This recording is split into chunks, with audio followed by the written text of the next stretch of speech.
마태복음 말씀을 보고 있습니다. 11장과 12장을 통해서 예수님께서 안식의 참된 의미를 가르치는 것을 보았습니다. 예수님께서 바리새인들과 유대 사람들이 지켜온 안식일이 잘못되었다는 것을 말씀하셨죠. 그러니까 이 사람들이 예수님을 공격하기 시작했어요. 어떻게 공격했는가? 헤롯 땅과 모의하면서 공권력까지 투입해 예수님을 죽이려고 했습니다. 그때 우리 예수님 어떻게 하셨는가? 싸우지 않고 자리를 피하세요. 싸울 힘이 없어서가 아니라 그들과 싸워 이길 수 있고 그들 위에 군림하며 권력을 가질 수 있었지만 예수님은 그저 하나님의 말씀을 이루기 위해 사역하기 위해 그냥 그 자리를 피하는 겸손을 보여주셨습니다. 그리고 하나님은 그 겸손 위에 성령을 부으셨죠. 이것이 얼마나 대단한가. 만약 누군가가 여러분이 아무 잘못한 것도 없는데 끊임없이 여러분을 비방하고 소문을 내고 악플을 달고 한다면 얼마나 힘들겠습니까? 연예인들이 그래서 어려움을 당하는 거죠. 예수님도 그런 것이었습니다. 그런데 예수님은 그런 과정 속에서 해명하지도 않으시고 그들과 싸우지도 않으시고 오직 하나님의 말씀을 따라 사역을 하셨던 것입니다. 오늘 본문에도 그 내용이 나와요. 우리 22절을 한번 같이 읽어보겠습니다. 마태복음 12장 22절 시작. 그때에 귀신 들려 눈 멀고 말 못하는 사람을 데리고 왔거늘 예수께서 고쳐주심에 그 말 못하는 사람이 말하며 보게 된지라. 예수님이 바리새인들에게 공격을 당하고 피하신 다음에 하신 일은 또 사람들을 고치시는 거였어요. 예수님이 사람들을 가르치며 질병을 고칠 때 귀신 들려서 말 못하는 사람이 옵니다. 이 본문을 보면 원문을 보면 이 사람들은 귀신의 영향 아래 있었다. 그러니까 단순히 말 못하고 못 보는 것이 아니라 귀신이 그 사람의 전 영역을 다스리고 있기 때문에 말도 못하고 듣지 못하는 거예요. 그러니까 예수님이 그 사람을 보시자마자 어떻게 하는가? 즉각 그를 고치십니다. 지난주 본문 보면 손이 마른 사람 고친 것으로 인하여서 표적이 되시죠. 손이 마른 사람 고친 것으로 말미암아 바리새인들이 죽이려고 해요. 그런데도 불구하고 예수님은 자신이 하셨던 일을 멈추지 않고 사람을 돌보시는 거예요. 우리를 사랑하기 때문에 이 긍휼 사역을 하는 데 있어서 계속 위험이 다가도 예수님은 사람을 고치시는 거예요. 사단의 영향에 있던 사람들을 고치시고 하나님의 날개 아래 두시는 것입니다. 저는 오늘 우리 예배 가운데도 이 은혜가 있을 줄 믿습니다. 그때 사람들이 어떻게 반응하는가? 우리 22절과 23절을 한번 같이 읽어보겠습니다. 시작. 무리가 다 놀라 이르되 이는 다윗의 자손이 아니냐 하니 바리새인들이 듣고 이르되 이가 귀신의 왕 바알세불을 힘입지 않고는 귀신을 쫓아내지 못하느니라 하거늘. 사람들이 예수님의 능력을 보고 다 놀랍니다. 이 다윗의 자손이 아니냐. 무슨 뜻이냐면 구약 성경에 예언된 대로 다윗의 자손으로 메시아가 올 거라고 했는데 예수님이 다윗의 자손이기도 했고 이 놀라운 능력을 펼치는 걸 보니까 예수님이 메시아가 틀림없다라고 이야기를 한 거예요. 사실 예수님도 이것을 위해 사역하신 것이죠. 예수님이 자기 능력 나타내려고 병 고친 게 아니라 내가 하나님의 아들입니다. 내가 메시아입니다라는 걸 사람들이 믿게 하기 위해서 그리고 그 믿음으로 구원을 얻게 하기 위해서 이 일을 하셨던 것이죠. 이것이 아니었으면 다 피하셨던 거예요. 우리 교회도 이렇게만 사역할 수 있기를 축복합니다. 교회가 왜 비난받는가? 이거 안 하고 다른 것 하기 때문에. 바리새인들은 이게 못마땅해서 예수님 죽이려고 하는 거예요. 아마 예수님이 이런 능력 다 보인 다음에 이 권세를 가지고 정치적으로 높은 자리에 있고 사람들을 다 군림하고 있었으면 바리새인들은 예수님 칭송했을 것입니다. 예수님 밑으로 들어가 충성하고 맹세했을 거예요. 그게 자신들이 원하는 메시아였어요. 근데 예수님은 그렇게 하지 않으셨어요. 높은 자리가 아니라 겸손히 조용히 낮은 자리에 있었고 오직 자신에게 주어진 사명을 감당하기 위해 사명을 따라 행했어요. 어떤 기득권도 갖지 않았어요. 약한 자에게는 한없이 따뜻했고 거짓된 권력을 가진 자에게는 당당히 맞서셨어요. 이런 예수님을 바리새인들이 싫어하는 거예요. 그래서 오늘 본문에 보면 이 바리새인들이 얼마나 예수님을 싫어했는가? 예수님 싫어하면서 예수님 공격하려고 예수님을 계속 따라다녀요. 예수님을 제일 잘 따랐던 사람들은 두 분류입니다. 예수님 제자와 예수님 공격하려는 바리새인. 드라마나 영화 보면 주인공 괴롭히는 사람들이 주인공을 계속 따라다니면서 추적하잖아요. 그거와 마찬가지예요. 예수님 공격하려고 관찰하는 거예요. 그리고 이 예수님이 행하신 기적을 듣고 어떻게 얘기하는가? 사람들이 다윗의 자손이라고 높이니까 아니다. 저 사람은 성령으로 귀신 쫓는 게 아니라 바알세불의 힘을 빌려서 하는 것이다. 이 바알세불이 무엇이냐면 귀신을 아우르는 우두머리를 뜻하는 말인데 바알은 주인이라는 뜻이에요. 그리고 세불은 파리 혹은 변을 말합니다. 그러니까 바알세불이라는 것은 파리의 주인, 변의 주인이다. 더러운 귀신들의 주인이다. 성령을 받은 사람이 아니라 더러운 귀신의 주인인데 그 힘으로 하는 거다. 예수님을 경멸히 여기는 거예요. 여기서 우리가 무엇을 할 수 있는가? 인간의 완악함이죠. 인정할 수밖에 없는 예수님인데 인정하지 않아요. 지금 우리의 세대를 보십시오. 인정할 수밖에 없는 하나님을 지금도 인정하지 않아요. 코로나19가 와도 전쟁의 위협이 와도 사람들은 하나님 인정하지 않습니다. 정말 성경 속에서나 보던 기근과 재앙이 와도 하나님 앞에 회개하고 거룩하게 살지 않아요. 오히려 하나님을 인정하는 게 아니라 나를 인정하라고 아우성치며 즐기고 먹기 위해 혈안이 되어 있죠. 이것은 무엇을 말하는가? 이 세상의 모든 사람은 둘 중에 하나예요. 하나님을 인정하는가 아닌가. 교회 다닌다고 다 하나님을 인정하는 게 아닙니다. 정말 나는 내 삶으로 하나님을 인정하는가. 사도 바울이 2000년 전에 이미 이것을 이야기했어요. 우리 디모데후서 3장 1절에서 4절까지를 한번 자막을 통해 읽어보겠습니다. 시작. 너는 이것을 알라. 말세에 고통하는 때가 이르러 사람들이 자기를 사랑하며 돈을 사랑하며 2절도 띄워주시죠. 네, 2절 계속 읽겠습니다. 시작. 사람들이 자기를 사랑하며 돈을 사랑하며 자랑하며 교만하며 비방하며 부모를 거역하며 감사하지 아니하며 거룩하지 아니하며 무정하며 원통함을 풀지 아니하며 모함하며 절제하지 못하며 사나우며 선한 것을 좋아하지 아니하며 배신하며 조급하며 자만하며 쾌락을 사랑하기를 하나님 사랑하는 것보다 더하며 경건의 모양은 있으나 경건의 능력은 부인하니 이 같은 자들에게서 내가 돌아서라. 소름 끼치게 정확하지 않습니까? 1절 한번 다시 볼까요? 바울이 말해도 이것을 알아. 말세에 고통하는 때가 이르러 이런 일이 일어날 거다. 2절. 사람들이 자기를 사랑할 거다. 돈을 사랑할 거다. 말세에 고통하는 때가 와도 사람은 자신을 사랑할 거다. 그리고 그 고통의 때에도 돈을 사랑하고 그 돈을 중요시하고 돈을 자랑할 것이다. 그리고 그 돈으로 말미암아 교만해질 것이다. 이로 인해 무정하고 원통하고 모함하고 코로나19 중에도 절제하는 것을 찾을 수가 없을 것이고 사람들은 싸나워지고 선한 것을 좋아하지 않고 배신하고 자만하고 조급하다. 뉴스에 나오는 이야기가 다 여기 있는 거예요. 그리고 부모를 거역하며 하나님을 사랑하지 않는다. 너무 놀라운 건 이 말세의 때에도 사람은 쾌락을 사랑하기를 하나님 사랑하는 것보다 더할 것이다. 심지어 하나님의 사람이라고 하는 자들도 경건의 모양은 있으나 경건의 능력은 부인한다. 사람이 얼마나 자기를 사랑합니까? 동성애도 괜찮고 낙태도 괜찮고 마약도 괜찮다. 차별하지 말라. 이것이 말세의 형상이라고 바울이 말하죠. 이것이 인간이에요. 하나님을 인정하지 않고 자신을 사랑하고 하나님 앞에 살지 않아요. 오늘 본문의 바리새인들도 마찬가지입니다. 이들은 경건의 모습은 있었죠. 근데 능력이 없었어요. 그러니까 예수님도 인정하고 싶지 않았어요. 자신들이 만든 율법으로 세상을 보니까 하나님의 아들인 예수님을 보고도 예수님을 인정할 수 없었어요. 어쩌면 정말 사단의 권세 아래 있었던 사람들은 이 사람들일 수 있습니다.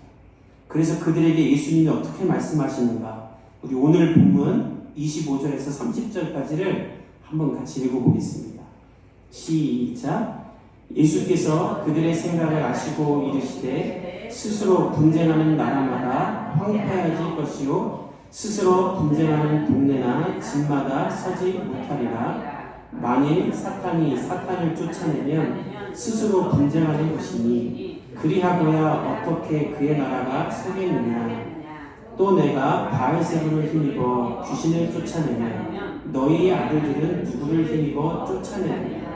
그러므로 그들이 너희의 재판관이 되리라.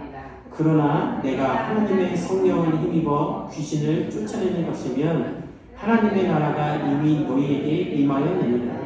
사람이 먼저 강한 자를 결박하지 않고서야 어떻게 그 강한 자의 집에 들어가 그 세간을 강탈하겠느냐. 결박한 후에야 그 집을 강탈하리라. 나와 함께 아니하는 자는 나를 반대하는 자요 나와 함께 모이지 아니하는 자는 해치는 자니라. 그러므로 내가 너희에게 이르노니 모든 죄와 회방은 사심을 얻되 성령을 모독하는 것은 사심을 얻지 못하겠고 또 누구든지 말로 인자를 거역하면 사심을 얻되 누구든지 말로 성령을 거역하면 이 세상과 오는 세상에서도 사심을 얻지 못하리라. 예수님이 오늘 본문에 보면 이들의 생각을 이미 아셨다 그래요. 그리고 이들의 말에 그들의 방식대로 논리적으로 말하십니다. 예수님 어떤 분인가? 가난한 사람에게 가난한 모습으로, 부자에게 부한 모습으로, 이렇게 논리적으로 따지는 사람에게는 논리적으로 그들을 설득하세요. 왜? 구원시켜야 되니까. 예수님 뭐라고 말씀하십니까? 스스로 싸우는 나라는 망하게 되어 있는데 나라가 붕괴될 때는 주변 국에서도 붕괴하지만 정말 완전히 무너질 때는 스스로 붕괴하는 것 아닙니까? 예수님이 그 말씀하시면서 너희들 말처럼 내가 바알세 부리면 지금 사단이 사단을 쫓아낸다는 말이냐? 사단이 사단을 왜 쫓아내냐? 내가 사단의 우두머리면 왜 사단을 쫓아내냐? 그러면서 이런 말씀하세요. 오늘 본문에 너희의 아들들 이런 단어가 나오잖아요. 이 단어는 실제로 바리새인의 아들들이 이 축기 사역을 했다 그래요. 그러니까 예수님 무슨 말씀하냐면 그럼 너희 아들들이 하는 일도 귀신의 힘을 빌려서 하는 것이냐? 너희의 아들들이 너희가 하는 말에 재판관이 돼줄 것이다. 예수님이 피할 수 없는 논리로 이들을 말하세요. 그리고 무슨 말씀하시냐면 내가 성령의 힘을 힘입어 귀신을 쫓아내는 것이라면 이 땅에 지금 하나님의 나라가 시작된 것이다. 예수님이 이 땅에 오심으로 어둠의 권세가 쫓아내주고 있는 것이지 않습니까? 이것을 믿는 사람들은 천국의 기쁨을 누릴 것이고 주 예수와 동행하는 기쁨이 있을 건데 너희는 이것을 따르지 않느냐? 그러면서 29절에 이런 말씀하세요. 사람이 누군가의 집을 강탈할 때 그 집에 가장 강한 사람을 제압해야지 뭐 훔칠 수 있지 않느냐? 내가 사단의 나라를 무너뜨리려면 사단을 먼저 무너뜨려야 될 거 아니냐? 나는 지금 그 일을 할 것이다. 성령이 나와 그 일을 하고 있다. 너희들 나의 편에 서라. 나의 반대하는 자가 되지 마라. 이것은 큰 죄다 하면서 예수님이 그들에게 경고하시는 거예요. 그리고 31절 32절에 이렇게 말씀하세요. 우리 한번 읽어봅시다. 시작. 그러므로 내가 너희에게 이르노니 사람에 대한 모든 죄와 모독은 사심을 얻되 성령을 모독하는 것은 사심을 얻지 못하겠고 또 누구든지 말로 인자를 거역하면 사심을 얻되 누구든지 말로 성령을 거역하면 이 세상과 오는 세상에서도 사심을 얻지 못합니다. 예수님 말씀하세요. 사람에 대해 모욕하고 모든 죄는 용서받을 수 있다. 그러나 성령을 모독하는 건 용서받지 못한다. 어떻게 성령이 하시는 일을 가지고 성령이 하시는 일을 바알세불의 일이라고 말할 수 있느냐? 또 예수님이 무슨 말씀하시냐면 인자를 거역하는 것은 용서받을 수 있다. 이 인자는 예수님을 말해요. 믿음이 연약해서 혹은 상황이 연약해서 예수님을 거역하는 것은 예수님이 용서해 주시겠다는 거예요. 그런데 거부할 수 없는 성령의 일을 의도적으로 무시하고 조롱하는 것은 너희의 악함이요 죄이기 때문에 이 땅에서도 하늘에서도 용서받지 못할 것이니 너희들은 이 일을 멈추라고 예수님이 메시지를 날리시는 거예요. 그리고 우리가 너무나 잘 아는 메시지를 또 남기세요. 우리 33절과 35절을 읽어봅시다. 시작. 나무도 좋고 열매도 좋다 하든지 나무도 좋지 않고 열매도 좋지 않다 하든지 알아. 그 열매로 나무를 아느니라. 독사의 자식들아 너희는 악하니 어떻게 선한 말을 할 수 있느냐? 이는 마음에 가득한 것을 입으로 말하느라. 선한 사람은 그 쌓은 선에서 선한 것을 내고 악한 사람은 그 쌓은 악에서 악한 것을 내느니라. 내가 너희에게 이르노니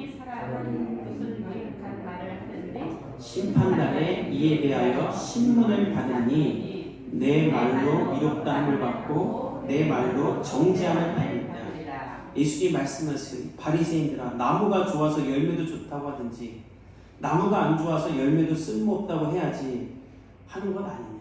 열매를 통해서 그 나무의 정체성이 주어지지 않습니까? 어찌 나쁜 나무에서 좋은 열매가 열리겠느냐. 내가 어떻게 바알세불의 힘을 입어 귀신을 쫓아내고 사람을 살리겠느냐. 내가 행한 이 일을 보고도 내가 누군지 모르겠느냐? 그러면서 예수님이 이들의 악함을 알기 때문에 독사의 자식들아, 사단의 자식들아라는 뜻이에요. 예수님이 성령을 모독하는 그들에게 강한 분노로 말씀하시는 거예요. 선한 사람에겐 선한 것이 나오고 악한 사람에겐 악한 것이 나온다. 너희 분명히 말하는데 너희가 한 그 무익한 말로 인해 너희들은 심판을 받을 것이다. 회개하고 돌아오라. 우리 예수님이 얼마나 좋은 분인가 여기서 나와요. 무고한 자신을 끊임없이 비방하며 죽이려는 사람들도 예수님은 가르쳐서 고치고 하나님의 사람으로 만들려는 거예요. 하나님의 사람에게 예수님에게 바알세불이라고 하는 것이 얼마나 큰 모욕입니까? 근데 놀라운 것은 무엇인가? 이 완악한 사람들도 예수님은 고치시는 거예요. 몸이 병든 사람, 귀신 들린 사람은 육적으로 영적으로 고치고 생각이 고장난 사람들은 그 마음과 생각을 예수님이 고치시는 거예요. 이 말씀을 통해 우리가 무엇을 배워야 되는가? 저와 여러분 속에 이 바리새인들과 같은 완악함이 있음을 깨닫기를 축복합니다. 아멘. 우리는 바리새인들처럼 예수님 기다린다고 하나님 도움이 필요한다고 하면서도 정작 내 삶 속에는 성경대로 사는 건 하나도 없고 다 내 가치관, 내 생각대로, 내 판단대로 살지는 않습니까? 그리고 혼자 착각하는 거예요. 나는 예수 잘 믿고 있다. 하나님은 우리에게 말씀하세요. 너의 열매로 알 수 있다. 네가 사용한 시간, 돈, 마음, 너의 미래의 계획에 하나님을 인정하는 것이 있느냐? 그걸 통해 네가 정말 하나님이 심으신 나무인지 알 수 있다. 하나님 믿는다고 말만 하고 하나님 위해 살겠다고 말은 하지만 정작 우리는 완악한 거예요. 여러분 시간을 정해놓고 기도하고 있습니까? 하나님 말씀 듣고 행하고 있습니까? 여러분의 시간과 물질을 아낌없이 하나님께 드리고 있습니까? 그게 아니면 무슨 근거로 나는 하나님 잘 믿고 있습니다라고 말하는 겁니까? 바리새인들과 우리가 똑같은 거예요. 예수님 말하세요. 너의 열매로 내가 알겠다. 돌아오는 한 주 우리의 열매로 말미암아 하나님께 우리의 믿음을 보일 수 있기를 예수님의 이름으로 축복합니다. 아멘. 시간을 정해놓고 기도하는 시간의 열매를 낳으십시오. 아멘. 여러분의 계획 속에 하나님께 영광을 돌리기 위한 구체적인 계획과 비전을 시작하길 바랍니다. 여러분의 물질 속에 하나님 나라를 위해 사용하는 것이 얼마나인지 깨닫고 하나님께 먼저 드릴 수 있기를 축복합니다. 아멘. 코로나19 때문에 어려운 사람들은 더 어렵고 있어요. 그들을 도와야 되지 않겠습니까? 그것이 내가 하나님을 인정하는 하나님 안에 거하는 사람인지 아닌지를 증명하는 거예요. 그때 하나님은 우리를 의롭다 하시고 우리를 축복하실 줄 믿습니다. 아멘. 그때 우리에게 하나님의 손이 시작되는 거예요. 도로시아 딕스라는 여성이 있었습니다. 이 여성은 29살에 폐병에 걸려서 의사로부터 이제 몇 년 못 살 거다라는 말을 들어요. 사진에 나오고 있는 저 여인입니다. 산다고 할지라도 평생 허약할 것입니다. 그래서 이 여인이 모든 걸 포기하고 영국으로 가서 요양을 하기로 합니다. 그리고 할 게 없으니까 신약 성경을 읽으면서 계속 기도했다고 합니다. 주님, 제가 제 인생을 어떻게 사용해야 됩니까? 하나님은 어떤 거를 원하십니까? 이 질문을 계속 던지면서 기도하고 있었다고 합니다. 내 인생이지만 나를 사랑하고 나를 인정하는 것이 아니라 하나님을 사랑하고 하나님을 인정하는 삶을 살고 싶습니다라고 기도하기 시작한 것이지. 그리고 1841년에 고향 매사추세츠주로 돌아와서 교도소를 방문하며 성경을 가르치기 시작했대요. 이것이 하나님이 원하는 거라고 생각한 거죠. 그리고 막 성경을 가르치는데 너무나 끔찍한 여성들의 비명소리가 들렸대요. 그래서 교도관에게 이게 무슨 소리입니까? 왜 이런 소리가 납니까? 했더니 교도관이 말을 했대요. 저 뒤에 정신병자들이 있어서 그들이 내는 소리니까 신경 쓰지 마십시오. 이 여성분이 내가 그들을 보고 싶습니다. 간수가 말미했대. 당신이 볼만한 사람도 아니고 가치도 없는 사람입니다. 왜 봅니까? 나는 보고 싶습니다. 그래서 갔더니 차가운 돌로 만든 방 안에 두 여인이 누더기 옷을 입고 다리가 다 사슬로 묶여 있었어요. 정신병자라는 이유. 그중 한 명은 75세였고 한 명은 18세였습니다. 누가 봐도 정신병자에서 소리 지르는 게 아니라 너무 춥고 힘들어서 소리 지르는 거였어요. 도로시아가 간수에게 물었습니다. 이들이 무슨 죄를 지었길래 이러고 있습니까? 그러니까 간수가 이런 말을 했대요. 아무 죄도 안 졌습니다. 그냥 정신병자니까 이렇게 두었습니다. 도로시아는 충격을 받았습니다. 멀쩡한 사람도 들어가면 정신병자가 되겠구나. 그리고 저들은 인간 쓰레기라고 말하는 간수들에게 부탁을 해서 난로를 넣어주고 담요를 덮어줬습니다. 그리고 다른 도시에도 이런 곳이 있나 찾아보기 시작했습니다. 깜짝 놀란 건 각 도시마다 정신병자라는 이름으로 사람을 가두고 사슬로 묶고 때리고 복종을 시키는 것을 안 그녀가 이 모든 것을 다 조사해서 매사추세츠 주위로 가서 이 사실을 알립니다.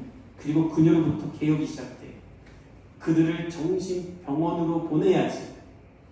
교도소에 둘 것은 아니다. 그들을 인격적으로 대우며 고쳐줘야지. 미쳤다고 저렇게 버려서는 안 된다. 이 운동이 그녀로부터 시작돼서 캐나다, 스코틀랜드, 영국까지 갑니다.